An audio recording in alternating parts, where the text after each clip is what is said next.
Hello my dear students, कैसे हैं आप लोग। एक बहुत पुरानी कहावत है कि सत्य को परेशान किया जा सकता है, पराजित नहीं। अब जिस टाइप से चीजें सामने निकल के आ रही है उससे एक बात तो क्लियर हो गया है कि आप सभी एस्पिरेंट्स को जस्टिस मिलने वाला है। इस बार री एग्जामिनेशन कंडक्ट होने के बहुत ही ज्यादा चांसेज हैं और अगले टाइम से नीट 2025 हो या इन फ्यूचर में कभी भी कोई भी इंसान इतने बड़े एग्जामिनेशन में धांधली करने से जरूर बचेगा, क्योंकि अभी जो भी पर्सन गिल्टी पाया जाएगा या जो एनटीए के अंदर गड़बड़ी हुआ है इसके कारण जो परेशानी भुगतना पड़ रहा है बच्चे को और उसका जो रिजल्ट मिलेगा एनटीए को, उसके लिए जो पनिशमेंट मिलने वाला है वो हर कोई याद रखेगा और आगे से इस टाइप के धांधली करने से जरूर बचेगा।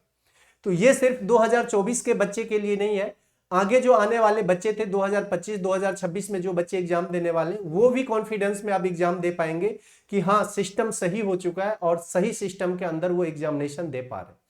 अकॉर्डिंग टू सीनियर एडवोकेट कुछ ऐसे पॉइंट्स हैं जिसके कारण की नीट एग्जामिनेशन फिर से कंडक्ट कराना पक्की बात है। जो पॉइंट मैं आपके साथ डिस्कस करने वाला हूं थोड़ा ध्यान से समझना इसे। आप लोग को याद होगा कि 8 अप्रैल को एक एनटीए के द्वारा नोटिस जारी किया गया था और इसमें एप्लीकेशन फॉर्म का डेट 2 दिन के लिए फिर से ओपन एक्सटेंड किया गया था, 2 दिन के लिए फिर से ओपन किया गया था 9 एंड 10 अप्रैल। और इसमें रीजन बताया, एनटीए ने फिर से एक प्रेस रिलीज किया था, इसमें इन्होंने रीजन बताया कि 9 फरवरी से लेके 9 मार्च तक एप्लीकेशन फॉर्म फिल करना था, इसके बाद डेट एक्सटेंड करके 16 मार्च तक कर दिया गया।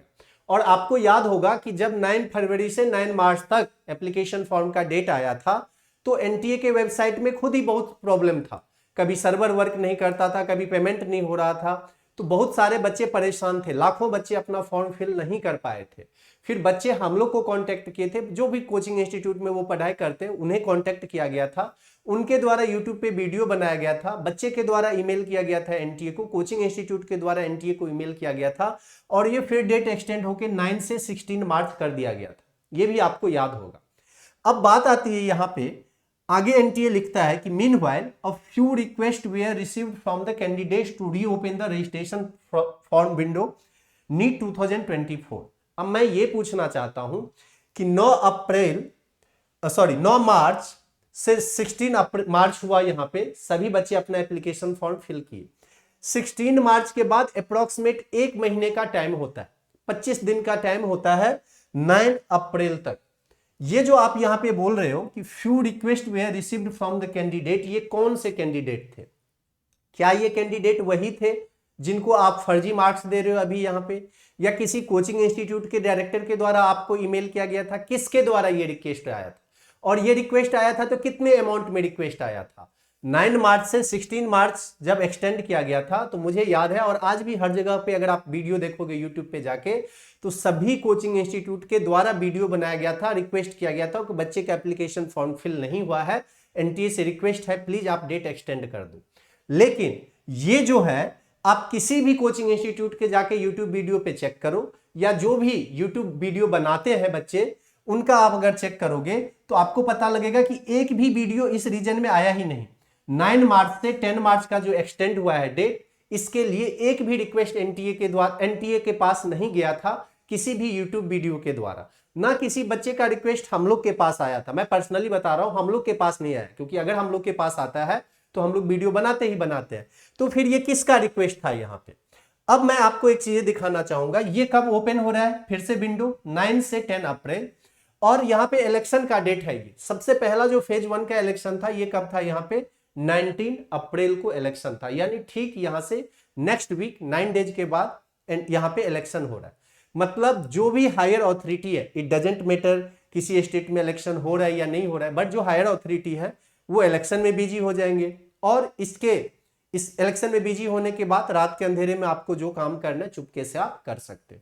तो सबसे पहला डाउटफुल पॉइंट ये है, according to senior advocate NTA से ये डिमांड किया जाएगा अभी कि इस 9 से 10 अप्रैल का जो एक्सटेंशन आपने किया ये क्यों एक्सटेंशन किया? सेकंड पॉइंट, इसमें आपने कितने रिक्वेस्ट एक्सेप्ट किया है? क्या आपके पास 10 रिक्वेस्ट आए थे, 10 बच्चों का रिक्वेस्ट आया और आपने रीओपन कर दिया? यहां तो अभी लाखों लाख बच्चे आपसे आंसर मांग रहे हैं, लाखों लाख बच्चे आपसे रिक्वेस्ट कर रहे हैं, तभी तो आप सुनने रहे। ये जो रीओपन किया गया ये किसके बेस पे ओपन किया गया? सबसे पहला क्वेश्चन मार्क, और सबसे पहले जो गड़बड़ी है वो यहीं से स्टार्ट हुआ है। नीट के 2024 में जो सबसे बड़ा फर्जीवाड़ा स्टार्ट हुआ वो यहीं से स्टार्ट हुआ। सेकेंड थिंग, जब आप देखोगे इन रोल नंबर का, एक तो मेन पॉइंट वहां पे था जिसके कारण री एग्जामिनेशन कंडक्ट किया जाएगा। सेकेंड पॉइंट 62 से लेके 69 ऑलरेडी आप देख भी चुके होंगे। अब बात ये आती है, मैंने ऊपर भी कुछ रखे हैं रोल नंबर और इसके बाद फिर नीचे भी रोल नंबर है इसका। तो जब आप इसके ऊपर रोल नंबर देखेंगे 61 तक यहां तक और 69 के बाद देखोगे तो कभी भी 2 या 3 रोल नंबर भी आपको एक साथ नहीं दिखेगा। और एनटीए ने 100 ऐसे बच्चे का लिस्ट शो किया है। ध्यान से सुनना मेरी बातें और समझने का ट्राई करना कि ये सारी पॉइंट्स कैसे एक दूसरे से कोरिलेटेड है। एनटीए ने ये 62 से 69 नंबर तक जो यहां पे रखा है उसमें अगर आप देखोगे तो सबका सीरियल नंबर सेम है, यहां तक 0 तक तो सेम है, इसके बाद सिर्फ चेंज हो रहे हैं यहां पे और उसमें भी बहुत ज्यादा सिमिलरिटी है। उसके बाद अगर आप ऊपर या नीचे चेक करोगे तो कहीं पे भी 2 भी रोल नंबर आपको ऐसा सेम नहीं मिलेगा जिनका रैंक सेम आया या मार्क्स सेम आया। तो आखिर ये इतना ज्यादा इत्तिफाक कैसे पॉसिबल है? एक इत्तिफाक, 2 इत्तिफाक होता है, लेकिन ये इत्तिफाक कैसे पॉसिबल है? अब यहां पे सबसे बड़ा क्वेश्चन मार्क आता है कि जो आपने करेक्शन विंडो ओपन किया था, क्या ये वही बच्चे हैं जो कि उस करेक्शन जब आपने एक्सटेंड किया था एप्लीकेशन फॉर्म, क्या ये वही बच्चे हैं जो कि उस टाइम एक्सटेंशन के फॉर्म फिल किए थे? उसके बाद ये जितने भी बच्चे फॉर्म फिल किए हैं यहाँ पे, उसमें आपको एक और सिमिलरिटी यहाँ पे दिखाई देगा 62 से लेके यहाँ तक। ये सभी बच्चे यहाँ से यहाँ तक हरियाणा के बच्चे, जो भी ये है, ये एक ही सेंटर के बच्चे, हरियाणा के बच्चे। सिर्फ और सिर्फ इसमें 2 बच्चे जो कि दिल्ली और राजस्थान से हैं यहाँ पे। तो अकॉर्डिंग टू सीनियर एडवोकेट, क्या ये दिल्ली एंड राजस्थान के बच्चे का भी सेंटर उसी जगह था? क्योंकि अगर ये एक रोल नंबर का स्लॉट है तो सेंटर भी अप्रोक्सीमेट एक ही जगह होना चाहिए। जैसे कि अगर आप 178 की बात करो, 168 की बात करो तो इनका सेंटर एक ही जगह होना चाहिए। तो क्या इन सभी बच्चे का सेंटर सेम है? और अगर इन सभी बच्चे का सेंटर सेम है तो वहां का सीसीटीवी फुटेज दिखाया जाए कि कैसे इनका एग्जामिनेशन कंडक्ट हुआ था और कैसे इनके पेपर में इतना ज्यादा मार्क्स आ रहा है। इसके बाद सबसे जो बड़ी बात है यहाँ पे वो है पेपर लीक।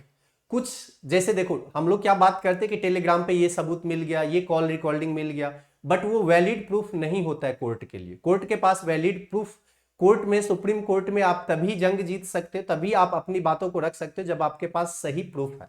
तो प्रूफ के लिए टेलीग्राम का मैसेज या फिर कॉल रिकॉर्डिंग आप नहीं दे सकते आज ये प्रूफ। अब यहां पे बात आती है कि पेपर लीक, एनटीए ने डायरेक्ट मना कर दिया है कि भैया एनटीए तो बहुत साफ सुथरा एजेंसी है, एनटीए ये सब चीजों में पड़ता ही नहीं है, पेपर लीक वगैरह तो बिल्कुल हुआ ही नहीं है, एनटीए ने ये कर दिया, इस बार कैमरा लगा हुआ था, ऐसे किया हुआ था, कहीं कोई पेपर लीक का दूर दूर तक रिलेशन नहीं है। अब मैं आपको 3 स्क्रीनशॉट दिखाता हूं और जो एडवोकेट हैं उनके पास ये प्रूफ है कि 100% पेपर लीक हुआ था। And according to Supreme Court judgment, आपको याद होगा कि उन्होंने क्लियरली वहां पे मेंशन किया था कि अगर ये पेपर लीक का मामला बड़े लेवल पे आ गया तो आपका रीनीट एग्जामिनेशन होगा। अगर ये छोटे लेवल पे पेपर लीक है तो फिर थिंक किया जाएगा कि अदर अल्टरनेट क्या है इसका। यहां पे अगर आप देखोगे ये 10 मई का है, ये जो आप देख रहे हो यहां पे 10 मई का पेपर है टाइम्स ऑफ इंडिया का। इसमें यहां पे बताया गया था कि कितने मेडिकल एस्पिरेंट्स ऐसे मिले हैं, 20 मिले हैं जिनके पास ऑलरेडी ये पेपर था। अब फिर इसी टाइम्स ऑफ इंडिया का 22 मई को आता है एक, इसमें ये यहां पे बोला गया है कि अब ये जो 25 थे ये 35 एस्पिरेंट्स हो चुके हैं, सॉरी ये जो 20 एस्पिरेंट्स थे ये 30 एस्पिरेंट्स हो चुके हैं। और इसमें क्लियरली यहां पे मेंशन्ड है, अगर आप देखोगे तो इसमें क्लियरली यहां पे आगे आपको मेंशन्ड मिलेगा कि जो पेपर यहां पे आया हुआ है बच्चे के पास एग्जामिनेशन में, सेम पेपर इन लोग को दिया गया था। इसी बीच 11 मई को आता है एक, जैसे देखो सबसे पहले ये स्टार्ट कहां से हुआ, 20 बच्चे से स्टार्ट हुआ कि 20 बच्चे के पास ये पेपर थे। इसके बाद ये बच्चे बढ़ के कितने हो गए, अराउंड 35 एस्पिरेंट्स। इसके बाद इसी बीच में हिंदुस्तान टाइम्स का एक आता है, इसमें क्लियरली यहां पे बोला गया है जिस बच्चे के पास ये पेपर था, आयुष कॉन्फेस्ड दैट कि जो भी क्वेश्चन पेपर यहां पे आया है, यहाँ पे NEET examination question paper on Saturday night a day before the examination that was held on May 5, he said that the question paper he got was same as the one distributed at the examination center। मतलब उन बच्चे में से एक बच्चे ने ये कबूलनामा किया है, उन बच्चे ने ये एक्सेप्ट किया है कि एग्जैक्टली वही क्वेश्चन पेपर इन लोग को मिला जो क्वेश्चन पेपर 5 मई को पेपर में आए थे, और ये एक दिन पहले उनको मिल चुका था सैटरडे को।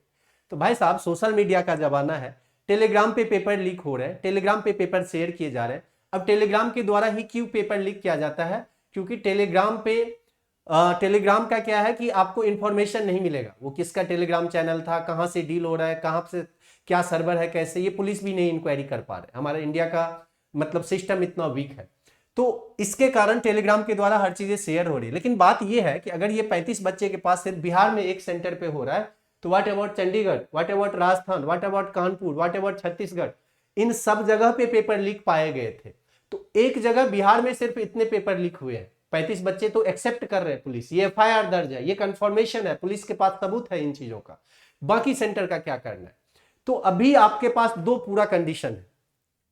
एक तो जिस सेंटर पे गड़बड़ी हुई थी या तो सिर्फ उस सेंटर पे री एग्जामिनेशन होगा, या फिर अगर बड़े लेवल पे पेपर लीक हो गया और ये सारी सबूतें इकट्ठा करके एडवोकेट दे पाते हैं तो ऑल ओवर इंडिया में रीनीट होगा। दोनों ही केसों में रीनीट होना तय है, या तो सिर्फ उन सेंटर पे होगा जहां पे बड़े लेवल पे पेपर लीक हुआ है, या फिर ऑल ओवर इंडिया में होगा।